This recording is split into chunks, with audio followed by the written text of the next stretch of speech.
some disagree with you there and say, show the American public that she's no angel either when it comes to her treatment of women. I don't think that's going to work. Why? I don't think it works.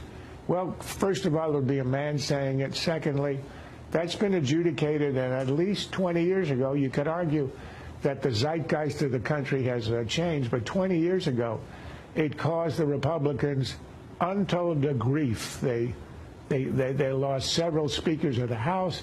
They got crushed in by-elections. President Clinton, in the middle of all this, had the highest approval ratings, as did she. Look, if you're desperate, that's the nuclear option, yes. If you're 10 points behind, you got nothing else, then you launch your missiles and you hope it lands. Is he desperate yet? I mean, he was evening the playing field before this debate and yes, gaining, beating her by at least a couple points in some critical swing states.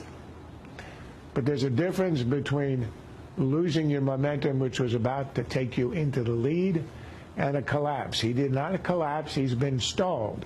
I think the way to get out of the stall is to go back to the main reason for his campaign, which is she status quo, you're new. That's the major appeal, particularly in the Midwest. You go for the economy, you go for trade, which is the real salient issue, much more than immigration, and you stick with what works.